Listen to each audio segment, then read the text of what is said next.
हर exam के syllabus में आई का टॉपिक जरूर पूछा जाता है, आई से रिलेटेड क्वेश्चन जरूर पूछे जाते हैं। तो यहाँ पे हम समझेंगे ये नेत्र कोटर और ये इसकी पलक और ये अपनी स्किन। देखिए दोस्तों, क्या होता है कि ये एक आंख है, अपने ये एक आंख है। तो आंख के इस ऊपरी सिरे को, आंख के इस ऊपरी सिरे को, जिसको अपन दो भागों में बांटते हैं। एक तो यहाँ पे आंसू का निर्माण होता है, एक वो जन्म के 3-4 माह बाद इसका निर्माण होता है। और ये जो आंख के किनारे की साइड हो ना, इसको थर्ड आई लिड बोलते हैं, जिसको निमेशक पटल भी बोलते हैं। तो दरअसल हम पढ़ेंगे आंख के बारे में, कंप्लीट जानकारी मैं आपको बताऊंगा। देखो, आंख क्या होती है? आंख है ना एक संवेदिक अंग है। आंख एक संवेदी अंग होता है, इसलिए इसकी रक्षा के लिए इसके चारों ओर हड्डी का एक आवरण पाया जाता है, जिसे नेत्र कोटर कहते हैं। मैंने आपको पहले भी बताया था, नेत्र कोटर। ये जो नेत्र, आंख के चारों ओर जो आवरण पाया जाता है, इसको नेत्र कोटर कहते हैं। हड्डी का एक आवरण बना हुआ होता है, इसको हम नेत्र कोटर कहते हैं। इसके साथ आंख के नीचे, आंख के जिस भाग के चारों ओर नेत्र कोटर नहीं पाया जाता, वहां पलक पाई जाती है। आप सभी को पता होगा कि नेत्र कोटर जहां पे नहीं पाया जाता, वहां पे पलक पाई जाती है। वहीं हम बात करते हैं मनुष्य में तीसरी पलक और पाई जाती है, जिसे निमेशक पटल कहते हैं, लेकिन यह अवशोषी होती है, यह अवशोषी होती है। अब हम बात करेंगे, आंख में 3 परत होती है। एक तो बाह्य परत, एक मध्य परत और एक आंतरिक परत। आंतरिक परत जो होती है, इसे रेटिना भी कहते हैं, आंतरिक परत को रेटिना भी कहते हैं। अब देखिए आउटर परत, आउटर लेयर को हम दो भागों में डिवाइड करते हैं, व्हाइट पार्ट और ट्रांसपेरेंट पार्ट। जो व्हाइट पार्ट होता है वो स्केलेरिया होता है, और जो ट्रांसपेरेंट पार्ट होता है वो क्या होता है? 1/6 कॉर्निया का 1/6 होता है। या यूं कहे, मैं यूं कहूं आपको कि यह दो भागों में बटी रहती है। इसका सफेद भाग स्केलेरा कहलाता है, इसका पारदर्शी जो ट्रांसपेरेंट भाग है, पारदर्शी भाग, वो कॉर्निया कहलाता है, जो बाह्य परत का 1/6 भाग बनता है, 1/6 भाग बनता है। तो ये कुछ इस तरह से आंख का हमने एक चित्र बना के आपको समझाया है। इसको आप ध्यान से देखिएगा, ध्यान से देखिएगा। ये जो आंतरिक परत है ना आंख की, 3 लेयर होती है। जो आंतरिक लेयर है, इसे रेटिना कहते हैं हम। और यहाँ से ये है ना, ये इसको आइरिस कहते हैं। और ये जो चीजें है ना, इसको कलरफुल पार्टिकल्स कहते हैं। और ये जो चीजें हैं, इसको कॉर्निया कहा जाता है। तो इस तरह से आंख की साइज को मैंने आपको बताया। अब हम इसके कुछ आप हम इसको कुछ डेस्क्रिप्टिव भाषा में अगर जानकारी बताए आपको, तो ये हमने डेस्क्रिप्टिव भाषा में इसकी जानकारी बताई थी। वहीं आउटर मोस्ट लेयर, ये आउटर मोस्ट लेयर और इनर मोस्ट लेयर, इन दोनों के बीच में कम से कम दोस्तों 8 परत पाई जाती है, कम से कम 8 परत पाई जाती है। और ये जो है कोण, इसको कलर लाइट भी कहते हैं, और ये जो है रोड, इसको डिम लाइट भी कहते हैं। दोस्तों, इस तरह से आंख की हमने परिभाषा आपको बताई। आशा करते हैं आपको अच्छा लगा होगा। अच्छा लगा हो तो वीडियो को लाइक, शेयर और चैनल को सब्सक्राइब करना बिल्कुल। अब हम दोस्तों बात करेंगे मिडिल लेयर के बारे में। जो आंख की मिडिल लेयर होती है, उसके बारे में अब हम बात करेंगे। मध्य परत में अनेक छोटे छोटे उभार पाए जाते हैं, और साथ ही एक बड़ा उभार भी पाया जाता है, जिसे आइरिस कहते हैं। मैंने आपको पहले ही बताया है आइरिस किसे कहते हैं। और आइरिस के बीच में एक रिक्त स्थान पाया जाता है, जिसे पुतली या तारा कहते हैं। दोस्तों, ये चीजें आपको एक एक चीजें कंठस्थ होनी चाहिए, क्योंकि आंख से बहुत ही डीपली क्वेश्चन पूछे जाते हैं एग्जाम में। अब यहाँ पे देखिए, पूरी मध्य परत में रंगाकण पाए जाते हैं, जो कि काले, भूरे, नीले हो सकते हैं। इसलिए आइरिस के द्वारा ही आंख का रंग बताया जाता है। इनर लेयर, अब हम पढ़ेंगे रेटिना के बारे में। तो इनर लेयर रेटिना, यह 10 परत की बनी होती है। रेटिना 10 परत की बनी होती है। इसकी बाहरी परत सलाका यानी शंकु, सलाका व शंकु की बनी होती है। सलाका यह अंधेरे में देखने के काम आती है और शंकु यह दिन में रंगों को देखने में काम में आती है। दिन यानी उजाले में रंगों को देखने के काम में आती है। अगर आपसे पूछ ले क्वेश्चन कि अंधेरे में देखने में कौन सी बाह्य परत काम आती है, तो सलाका, और दिन में देखने में कौन सी बाह्य परत काम आती है, शंकु। तो इस तरह से आपको क्वेश्चनों के आंसर देने हैं। तो फटाफट से वीडियो को लाइक जरूर कर ले, कमेंट बॉक्स में कमेंट करें अगर आपको किसी भी चीज में कोई दिक्कत हो।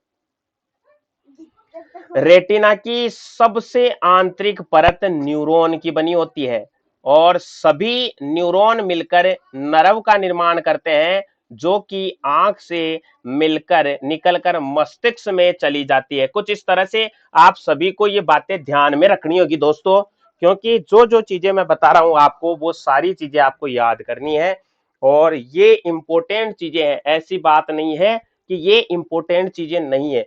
ये जो जो चीजें मैं आपको बता रहा हूं बहुत ही इंपॉर्टेंट चीजें हैं, बारीकी से आपको याद करना होगा इनको। अब हम नीचे चलते हैं और जानते हैं प्रतिबिंब। दोस्तों प्रतिबिंब जो है रेटिना पर बनता है, हमेशा प्रतिबिंब रेटिना पर बनता है। पुतली के पीछे उत्तल लेंस पाया जाता है। आंख में दो प्रकार के द्रव पाए जाते हैं, जलीय द्रव और काचाभ द्रव। जलीय द्रव क्या काम करता है, यह लेंस के आगे की ओर पाया जाता है और काचाभ द्रव लेंस के पीछे की ओर पाया जाता है। अब हम बात करेंगे काचाभ द्रव रेटिना पर एक दाब लगाता है जिसे अंतः नेत्रीय दाब, जिसे अंतः नेत्रीय दाब कहते हैं।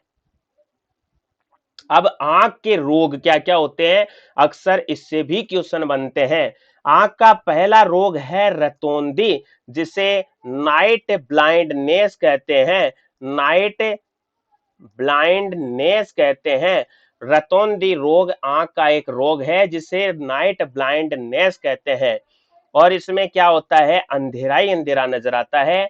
ये क्या होता है, फूड में विटामिन ए की कमी के कारण होता है, जिसमें बॉडी खुद विटामिन ए की कमी हो जाती है और रोडोप्सिन एक्स तो उसमें अंधेरे में नहीं देख पाएंगे। अंधेरे यानी रात प्लस अंधा। रतौंधी को दो भागों में बांटेंगे अपन, रात धन अंधा, जिसको बोलते हैं रतौंधी, नाइट ब्लाइंडनेस। अब हम आगे बढ़ते हैं दोस्तों। सलाका में रोडोप्सिन पाया जाता है जो अंधेरे में देखने के लिए आवश्यक है और विटामिन ए रोडोप्सिन के निर्माण के लिए अति आवश्यक है। रोडोप्सिन का निर्माण किससे होता है, विटामिन ए से, और रोडोप्सिन की कमी से ही क्या हो जाता है, नाइट ब्लाइंडनेस। इसीलिए विटामिन ए की कमी से अंधेरे में देखने में असक्षम हो जाते हैं, जिसे रतौंधी रोग कहते हैं। दूसरा रोग, आंख का दूसरा रोग क्या है, ग्लूकोमा यानी काला पानी। ग्लूकोमा यानी काला पानी। ग्लूकोमा यानी काला पानी। जब आंख में जलीय द्रव बढ़ जाता है तो रेटिना पर दाब बढ़ जाता है, जिससे प्रारंभ में आंख में दर्द होता है तथा बाद में रेटिना भी क्षतिग्रस्त हो जाती है, जिससे अंधापन उत्पन्न हो जाता है, जिसे ग्लूकोमा कहते हैं। जिसे ग्लूकोमा कहते हैं। किसी कारण से बीपी अगर बढ़ जाती है तो जलीय द्रव भी बढ़ जाता है और काचाव द्रव भी बढ़ जाता है, रेटिना पर दाब बढ़ता है और आंख में दर्द होने लगता है। प्रारंभिक अवस्था में आंख में दर्द होता है और फिर आंख में दर्द होने के कारण रेटिना क्षतिग्रस्त हो जाती है और इमेज नहीं बन पाती है और अंधेपन का शिकार हो जाता है, जिसे हम ग्लूकोमा कहते हैं। ग्लूकोमा के इलाज के लिए बीपी को नियंत्रित रखना चाहिए। ग्लूकोमा के इलाज के लिए क्या करना चाहिए, बीपी को नियंत्रित रखना चाहिए। नोट, देखने के लिए शर्त क्या क्या है, इमेज बनना जरूरी है। जहां पर भी तरंग मिल जाती है वहां पर इमेज बन जाती है। अब दूसरा नोट, मोड़ने की ताकत पावर, मोड़ना अपवर्तन पी डायोप्टर में, और एफ मीटर प्रति सेंटीमीटर में, मीटर में या सेंटीमीटर में। अब हम पढ़ते हैं दोस्तों इसके आगे, निकट दृष्टि दोष, दूर दृष्टि दोष और एक हेल्दी आंख के बारे में।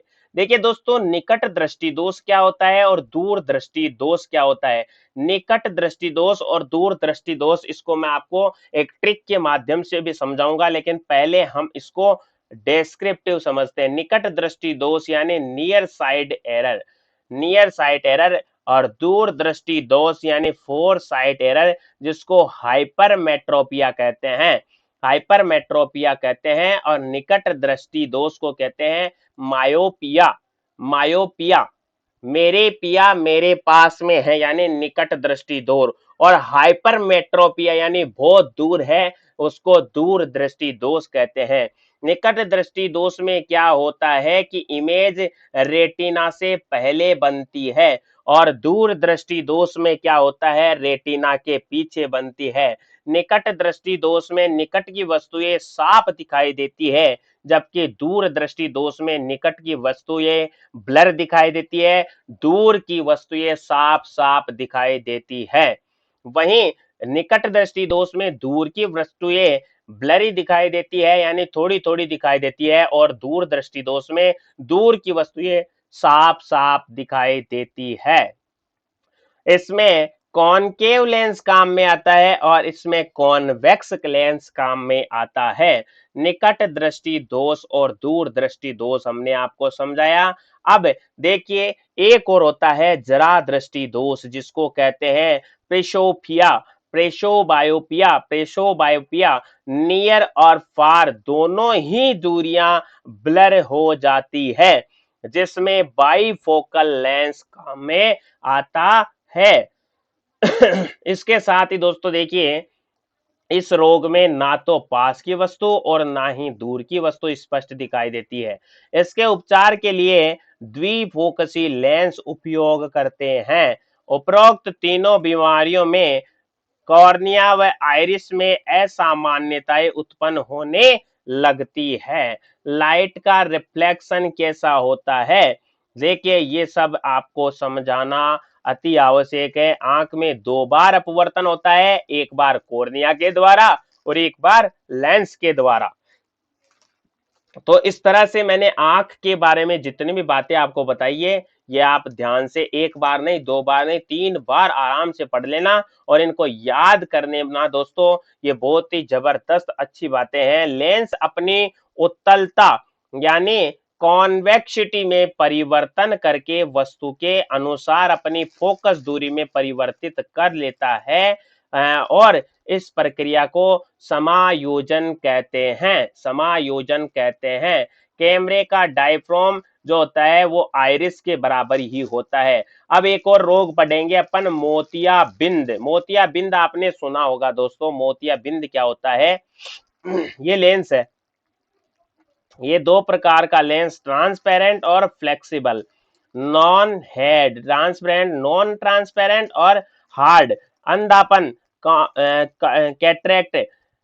इसमें क्या होता है कि कैल्शियम का जमाव हो जाता है। देखिए, मनुष्य की आंख में पाए जाने वाला लेंस लचीला व पारदर्शी होता है। जब लेंस पर कैल्शियम जम जाता है तो लेंस कठोर अपारदर्शी हो जाता है, जिसके कारण व्यक्ति देखने में असक्षम हो जाता है। इसके उपचार के लिए लेंस प्रत्यारोपण किया जाता है। दृष्टि वैषम्य या अबिंदुकता, असाइग्मेटिज्म कहते हैं, इसके इलाज के लिए बेलनाकार लेंस का उपयोग किया जाता है। अब जिन जिन दृष्टि दोषों में हम लेंस उपयोग में लेते हैं उन लेंस के बारे में जान लो दोस्तों। उत्तल लेंस हम दूरदृष्टि के दोष के उपयोग में लेते हैं, अवतल लेंस निकट दृष्टि दोष में, द्विफोक्सी लेंस जरा दृष्टि दोष में, और बेलनाकार अबिंदुकता में हम यूज में लेते हैं। ये सारी चीजें 100% इंपॉर्टेंट है, आप इनको याद रख लेना। अगला हम पढ़ते हैं वर्णांधता, colour blindness. We will read in genetic disease, ये हम केवल आनुवांशिक रोग में ही पढ़ते हैं, आनुवांशिक रोग में ही पढ़ते हैं। यानी जो वर्णांधता होती है, कलर ब्लाइंडनेस जिसको कहते हैं, वो ओनली फॉर आनुवांशिक रोग में पढ़ा जाता है। तो आंख के बारे में मैंने जितने भी चीजें आपको बताई, ये सारी चीजें नोट कर ले।